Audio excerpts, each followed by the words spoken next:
Welcome to Connection Requested, the podcast about making better connections with other humans, one guest at a time. I'm your host, Mark Tweddle, co-founder of You Tell Yours, providing online events to create stronger connections in your group, community, or team. I started this podcast because I rarely know the people who request to connect with me on LinkedIn.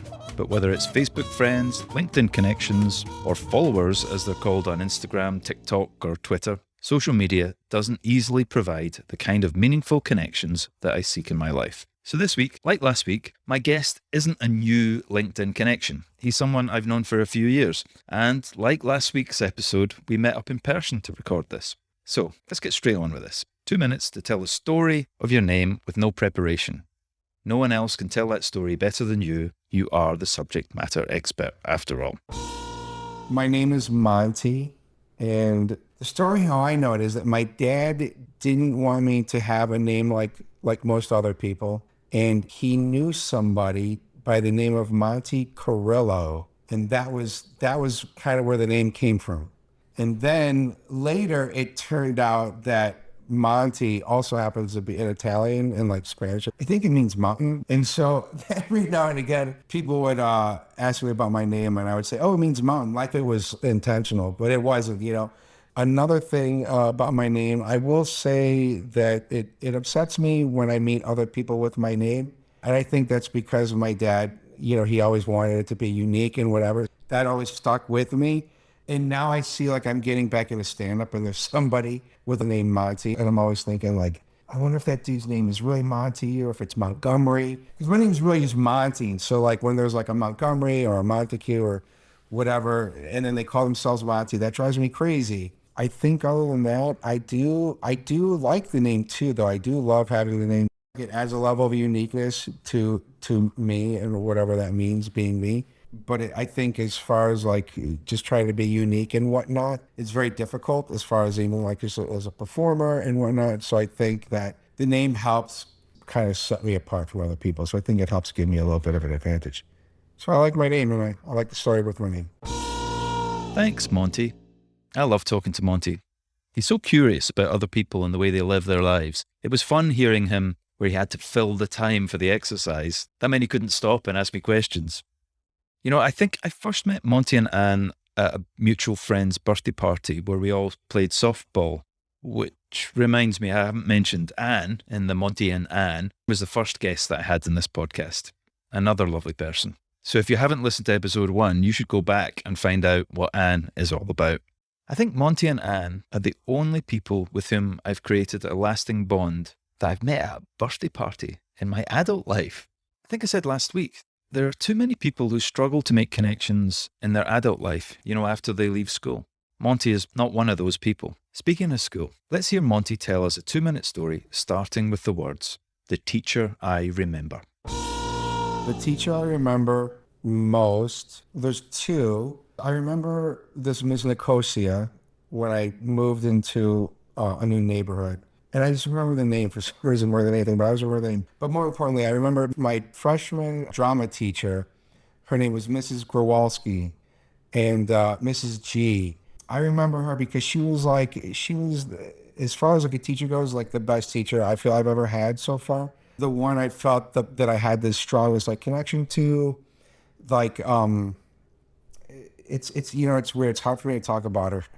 Because it does get me emotional because she really like she moved. So the thing that's like she didn't tell us that she was leaving.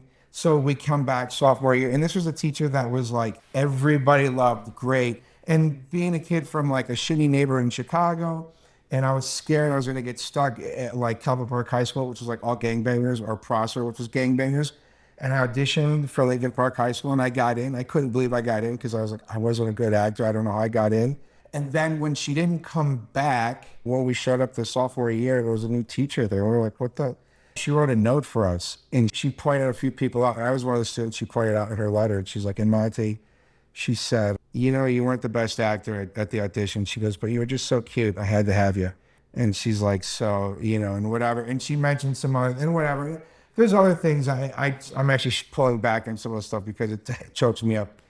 But that's a teacher I remember most, and I've tried to look her up so many times in social media, and I can't find her. So but that's my favorite. Mrs. Growalski. Thanks, Monte. This was one of those times where, and this happens in some form for nearly all of my podcast recording sessions, there's some more to this story that comes out after the timed exercise. You see, telling a story is personal and real. Calling it a soft skill just feels wrong. In Monte's case, as you heard him say, he started to pull back, to not tell the full story, because he could feel himself get emotional. And that's one of the key reasons stories connect us so strongly. When you tell a story, all of the same parts of the brain that would be involved in experiencing that event in real life are triggered and stimulated when you tell the story. And it's also where the engagement happens, because those very same brain areas are stimulated when you listen to that story too. The clearer you tell the story, the more the listener experiences what it was like to be you in that story experience. So instead of moving on to the next story, I'll now play for you what Monte said after the exercise. Because once the connection is started and we feel heard, we become more comfortable reaching deeper. It's a tough one for me with her because it was a big turning point in my life. It's why I'm a performer today. And she just left. So weird, like didn't tell us, just ghosted us. Because she thought it would be too hard to say goodbye to everybody. But it's made no sense though. Like she was so lovable. And it was great. She was the drama teacher, so it was 2 periods a day. In my class, like people were bawling. The class, everybody was crying. And it was like a shock, and it was disappointing. And she took a job to teach somewhere else. She took a job to teach in, I forget, like it was North Carolina or South Carolina or something like that. Oh, that's the thing too. Was coming from my neighborhood and being in this atmosphere, never being in this atmosphere before. Never like having someone allow you really to just be yourself.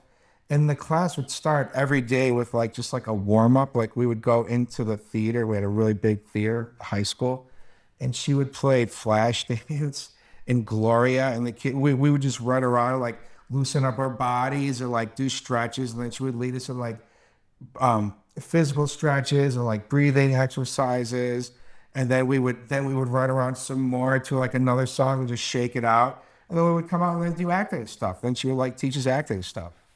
And then just on another tangent, like as far as getting crazy.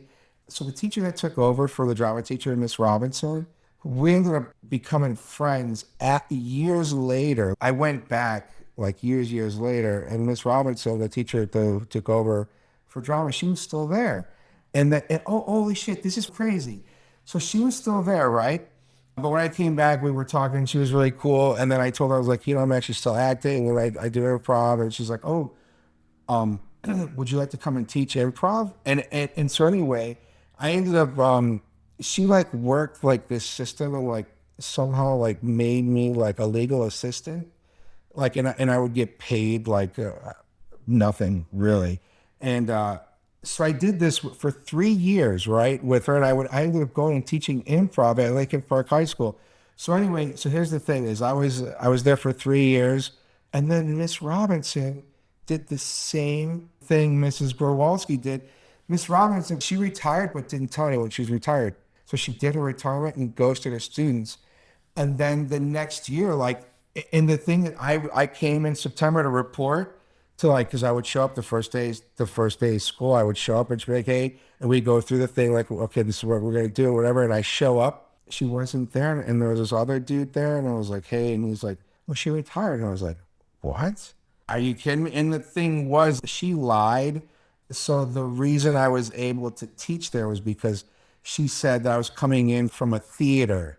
I really wasn't coming in from a theater. We had talking shit. You want to teach improv? And I was like, yeah, sure.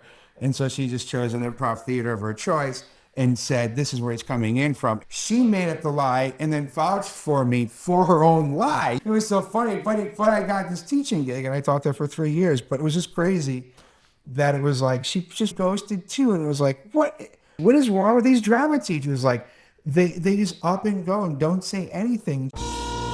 Thanks, Monte. I don't know what you think of these teachers. Were they afraid of emotion? Did they think that avoidance would reduce the emotional effect? Like I say, I don't know, which is a good point.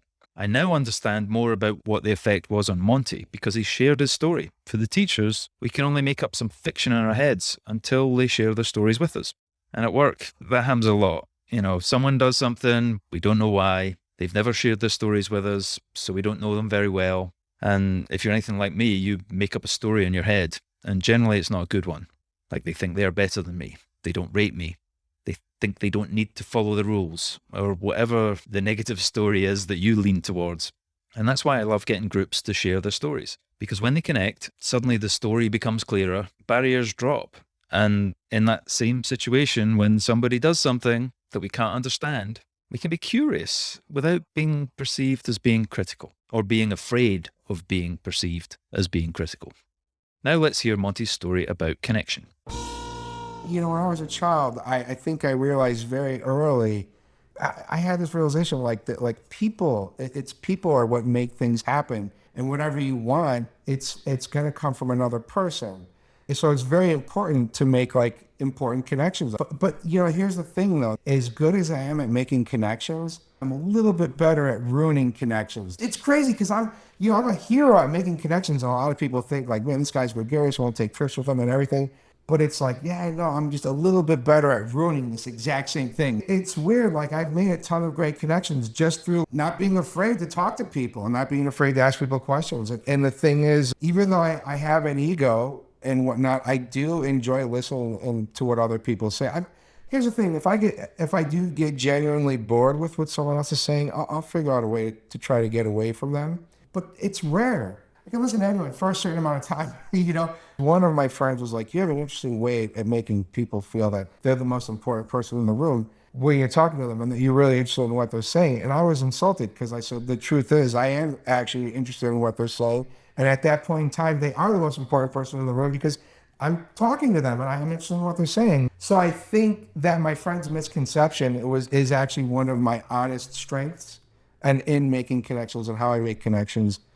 But I have had moments where I've said no to doing certain things because I realized I don't want to be connected for life with that motherfucker. So I'm going to pass on this. I'm not saying that out loud, but in my head, I'm like, yeah, I want to hang out with you, but I'm not being linked to any of these people for life. I don't want it. Just keep me out of it. You know what I mean? And so I've said no, and I think I've wisely said no. So I think that's important too, is to realize there's some connections you don't want, and it's okay not to make them. Thanks, Monte. I keep thinking that the connection stories will start to repeat or sound familiar. Monte is my 14th guest to speak on this subject, and so far that hasn't happened, which is a relief, as it shows, I think, the breadth that there is in the subject of connection, the subject of this podcast, after all. Hearing Monte talk about making a conscious choice to not connect is really important and interesting. I know in my life there have been a few times where I've chosen not to work with an organisation or an individual because of my beliefs or my suspicions. And for that matter, what is a suspicion if it's not an untold story? For a performer, the effect of your choice on who you're connected to is obviously significant. But it's the same for non-performers too. Just ask anyone connected with Theranos or Enron or certain parts of Wells Fargo or the Volkswagen's emissions scandal, and you'll understand that connections are not always positive experiences. So how do you know if a connection is right for you? There's a phrase that comes to mind, which I no doubt will recite inaccurately. When someone tells you or shows you who they are, believe them. So connect by sharing stories first. Let the person tell you and show you who they are. Otherwise, you'll just be creating fiction in your head. So now you know, Monte is awesome. You can find him on Instagram at Monte_eats. And you can connect to me on LinkedIn, or by sending an email to mark@connectionrequested.com, or by sending a voicemail via the Connection Requested page on anchor.com. If you like this podcast, please share it and review it on your favorite podcast player. But most of all, keep on having fun, making the best of connections.